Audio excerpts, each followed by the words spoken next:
Welcome to Sethu Chitra kitchen. நான் வந்து பூந்தி பாயாசம் பண்ணியிருக்கேன். இந்த ரெசிபியை உங்கள் வீட்லேயும் நீங்கள் செஞ்சு பார்த்துட்டு எனக்கு கமெண்ட் பண்ணுங்கள்.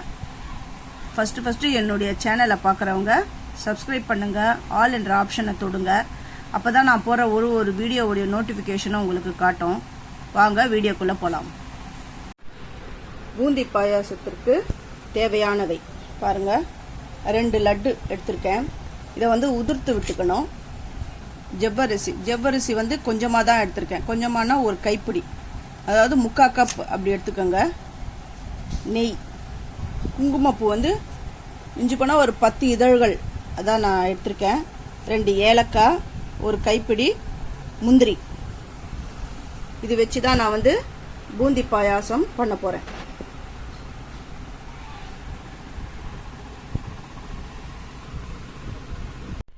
அடுப்பு ஆனில் இருக்குது. நான் வந்து கடாயை அடுப்பில் வச்சுட்டேன். இப்போ வந்து நெய் கொஞ்சம் விடுறேன்.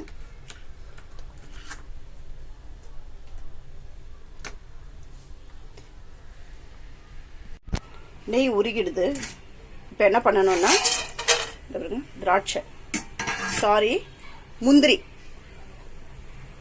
முந்திரியை போட்டு இப்போ வறுக்கணும். இது கொஞ்சம் லைட்டாக செவந்து வரணும். முந்திரி வந்து பாருங்க செவந்து வந்துடுது. இன்னும் கொஞ்சம் போனால் எல்லாம் தீஞ்சிடும், கருப்பாயிடும். இந்த ஸ்டேஜ்லேயே நான் எடுத்து வச்சுட்டு ஜவ்வரிசியை போடுறேன். இதை முதல்ல எடுத்துடுறேன்.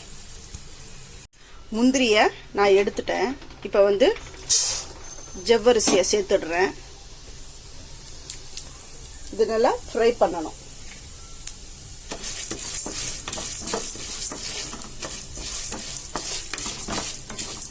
அடுப்பை வந்து நான் மீடியம்ல தான் வச்சிருக்கேன்.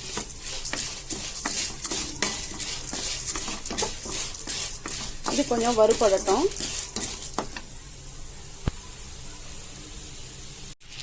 பாருங்க, பொரிஞ்சு வருது, சத்தம் கேட்கும் பாருங்க. இப்போ என்ன பண்ணணும்னா தண்ணி ஆட் பண்ணிக்கோங்க. இதை வேக விடணும்.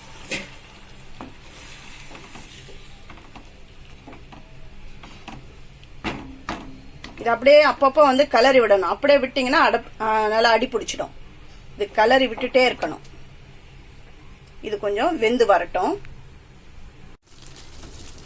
இது பாருங்க, ஜவ்வரிசி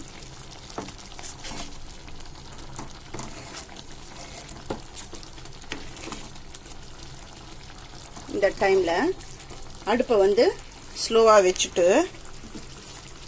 பால் விடுறேன்.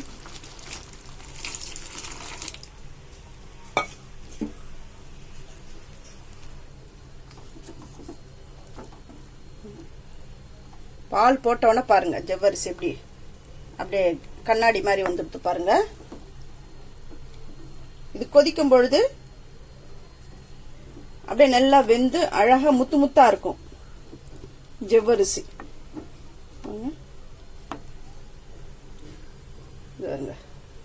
தெரியுதா?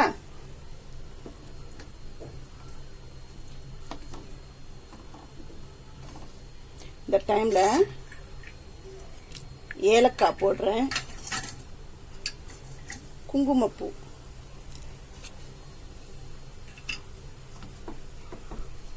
குங்குமப்பூ வந்து ஆப்ஷனல் தான். ரொம்ப ஈஸியான பாயாசம் இது. அதுவும் ரொம்ப ரொம்ப டேஸ்டான பாயாசமும் கூட.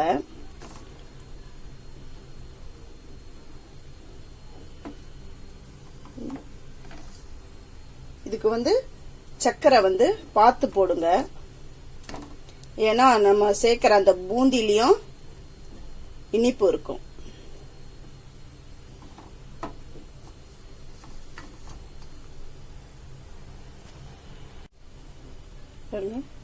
கொதி வருது.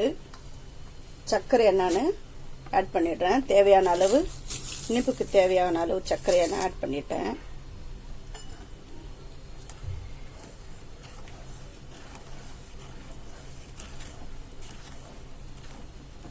சர்க்கரை கரையட்டும்.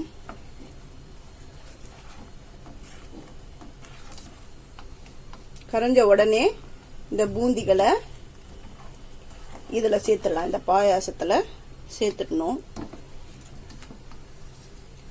இப்போ வந்து இதை பாருங்க, உதிர்த்து வச்சிருக்கிற பூந்தியை நான் இதில் சேர்த்துட்றேன்.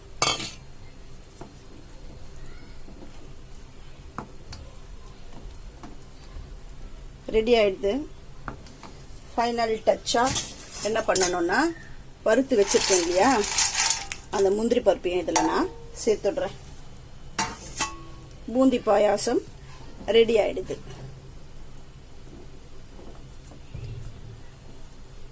இந்த ரெசிபியை நீங்களும் உங்கள் வீட்டில் ட்ரை பண்ணி பாருங்க. தேங்க்யூ.